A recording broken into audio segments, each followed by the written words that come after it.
So, yun. What's up again, guys? So, ano bang agenda natin today? So, today, pag-uusapan natin ulit kung paano maglagay ng games sa inyong Xbox 360. So, kasi marami pa rin nagtatanong sa akin regarding dyan. Nalilito pa kung paano maglagay or mag-install ng games sa inyong Xbox 360 na JTAG or RGH na or yung na-bonified na. So, nawala na rin yung yung video natin sa YouTube. So, yun, hindi na. Kaya marami nagtatanong. So, meron naman akong ginawang tutorial. So, pinost ko sa Facebook. So, mamaya pag-usapan natin yon kasi nadidelete sa YouTube yung video na yon. So, yun. So, ano bang mga possibility na nalilito kayo for paano maglagay ng games? For example, nakabili kayo ng Xbox 360 na JTAG or RGH na. Nabili nyo lang siya second hand. Tapos yung mga games na naka-install. So, paano maglalagay ng games doon? So, yun. So, currently, mga nabibili natin online na mga Xbox 360 na JTAG or RGH na using Aurora or Crystal Dashboard ata yung ginagamit din nila. Meron na yung games naka-install yon sa internal HDD ni Xbox 360. Pero kadalasan, ang internal HDD ni Xbox is malit lang, around 40 gig lang yung external niya na bibili.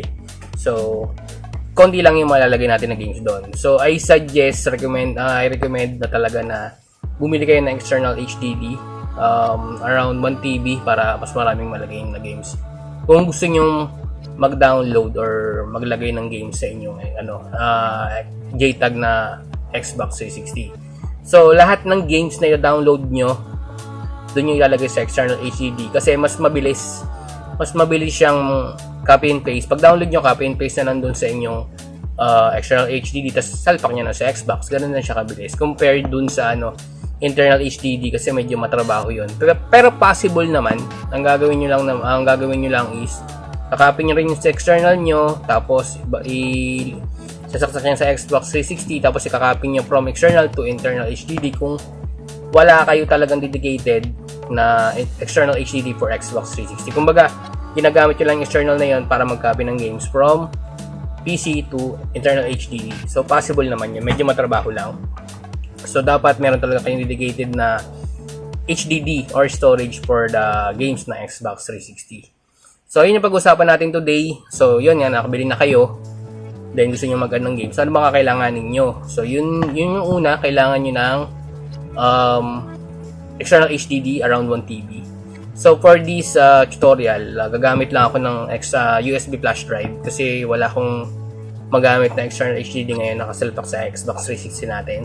So ito yung gagamitin natin for tutorial. 64 gig lang na USB flash drive. Imagine niyo ito yung 1 TB ko na external HDD. So, anong gagawin natin dito para mabasa na Xbox 360? So, si Xbox 360 kasi, ang binabasa niyang format is FAT32. So, sa Windows 10, kung gumagamit kayo ng Windows 10 or Windows 11 na OS, hindi na siya wala nang option doon para mag-format ka ng FAT32. NTFS na siya. So, wala na doon yung FAT32. So, gagamit tayo ng external software para ma-format nyo yung external HDD nyo ng FAT32. So, yun yung unang-unang kailangan nyo gawin. External HDD po format natin sa FAT32. So, yun. So, papakita ko sa inyo para mas clear yung sinasabi ko. So, let's go. So, yan. Dito tayo sa PC. So, ang gagawin natin, format natin yung drive natin, yung 1 TB nyo sa FAT32. So, salpak na natin itong 16 gig ko na USB flash drive. So, imagine natin ito yung 1 TB na flash drive nyo. Na external nyo. So, yan. Nabasa na yung aking drive. So, pag nasa Windows 10 kayo or Windows 11, pag malaki yung capacity ng drive nyo, for example, 1 TB, is hindi nyo siya mapoformat ng FAT32. Wala siyang option. For example, itong drive ko. Format natin yan. 1 TB yan. Yan, 1 TB. Wala siyang option. NTFS lang. Pero pag maliit lang yung capacity ng drive nyo, which is sa akin itong flash drive ko is 16 GB lang, pwede siyang i-format ng FAT32. For example, ito, format. may option siya ng FAT32. Pag maliit lang yung capacity ng drive, yan, meron. So, dahil nga recommended ko is 1TB for the Xbox 360 external drive para sa mga games nyo, i-disregard na natin yung ano na to, procedure na to. Kasi hindi nyo magagamit dito yan, hindi nyo mapoformat dito yan dahil nga malaki yung capacity ng drive nyo. So, gagamit tayo ng application which is ito. So, ito yung gagamitin natin, Minitool Partition Wizard. So, download lang kayo nyan. Pwede yung trial. Pwede kayo mag-download ng trial. May trial naman yan. Or mismo ito, yung home edition. Download lang kayo yan. Kasi ito yung ginagamit ko pag magpo-format ako ng drive ng malaking capacity to FAT32. So, currently, ito yung 16 gig ko. Naka-NTFS yan. NTFS. So, di ba kanina, doon sa 1TB ko walang option sa Windows 10 ng FAT32 na i-format siya. Pero dito sa app meron. Itong 1TB na yan, pwede mo siya i-format ng FAT32. Yan, may option siya rito. So, kaya gagamit tayo ng application. So, ang gagawin natin ngayon, ipa-format ko tong 16 gig ko as FAT32. Currently, naka siya, NTFS. So, may laman to, delete ko muna para makita nyo. Delete. Delete din natin to. Yan, delete na. So, naka-NTFS yung nyo, yung drive nyo, yung external hard drive nyo. Po-format nyo lang siya. Format. FAT32. FAT32, yan. Pagka-format nyo, yan, FAT32 na siya. Hindi pa siya automatically FAT32, so kailangan nyo pang click yung apply. Click yung apply. Para maging FAT32 na yan.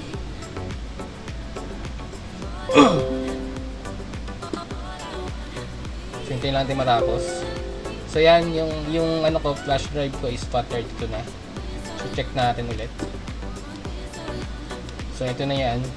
Kanina dalawang drive yan, di ba? Kasi naka-partition yun. So, kanina NTFS yan. Pero ngayon, FAT32 na siya.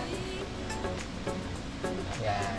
So, ito yung format na babasahin ni Xbox 360 nyo.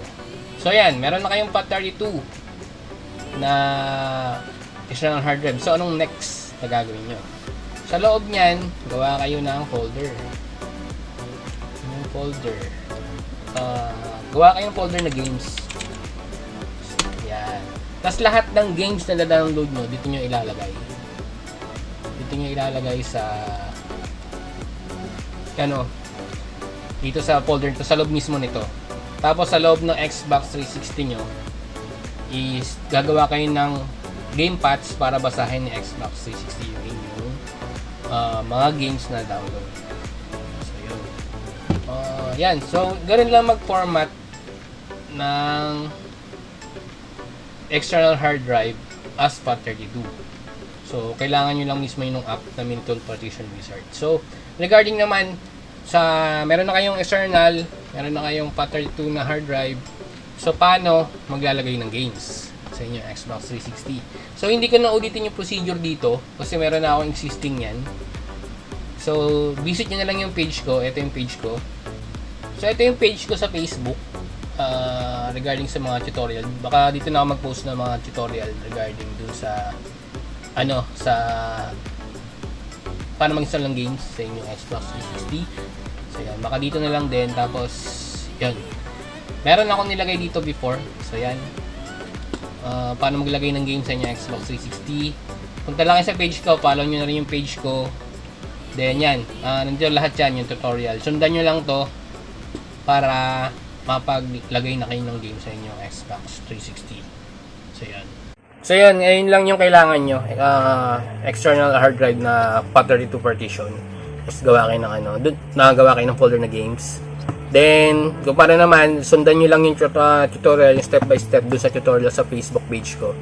Then, makapaglagay na kayo ng games sa inyo Xbox 360 na JTAG or RGH. So, marami namang games na maganda talaga sa Xbox 360. Kung naghahanap kayo ng murang console, pwede pa naman sa Xbox 360. So, siguro next time pag-usapan natin yung tingin ko na maganda talagang games sa Xbox 360 na pwede nyong i-download or laruin. Kasi ang dami ko ng games sa download sa Xbox 360 pero hindi lahat pa yon natatapos ko. Meron pa lang akong hindi pa natatapos doon, or meron lang ako doon natapos na talagang nahook ako. Kumaga nagustuhan ko yung game kaya diretso ko siyang laruin. Pero meron din naman doon na mga ganang games din na hindi ko pa nalalaro, hindi ko pa na-try. Kasi nga currently meron akong PS4. Nilalaro ko yung Forbidden West sa PS4. Yung PS4 ko is hindi siya jailbroken. Kumaga legit pa siya. So yung mga games na binibili ko. So then meron din akong Switch, Nintendo Switch. Yung Switch din is legit pa yon, hindi yung jailbroken. So bibili rin ako ng games doon. So yon. Kaya bihira ako na malaro din sa Xbox 360 pero goods na goods talaga sa Xbox 360. So yon. So goods lang yun. Siguro next vlog pag-usapan natin yung mga games na tingin ko goods na pwede nyo laruin.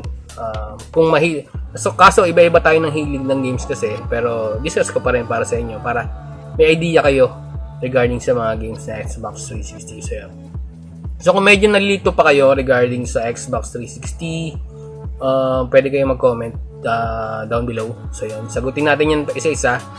Then pasensya na kayo, medyo matagal akong sumagot sa comments kasi medyo nabibisi rin sa trabaho. Pero check ko yan, kung may time ako sinasagot ko yan, yung mga questions nyo regarding doon. So yun, so siguro dito ko na puputulin yung vlog natin guys. See you again guys sa next vlog. Please like, comment, share, and subscribe to my channel. Then so yun, so thank you.